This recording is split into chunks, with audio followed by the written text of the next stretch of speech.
Alvanlı kəndindən 44 günlük Vətən müharibəsi qəhrəmanı, Qarabağ ordenli şəhid Məhəmmədin anasıyam. Mən bir neçə ildir, 15-20 ildir mən bu diz ağrısından çox əziyyət çəkirdim.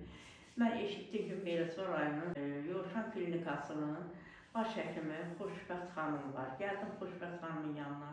Xoşbəxt xanım məni qəbul etdi və mənim müalicəmi götürdü üzərinə.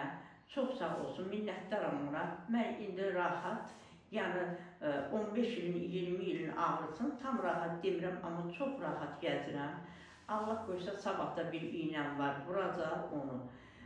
Yəni ki, ondan sonra mənə doktor deyir ki, həmişə gəl ana, ayda bir dəfə, 2 dəfə müayinədən keç, mən səni üzərimə götürürəm, sənin müalicəni davam elətdirəcəm. Çox sağ olsun, minnətdaram Xoşbəxt xanıma, onun kollektivinə.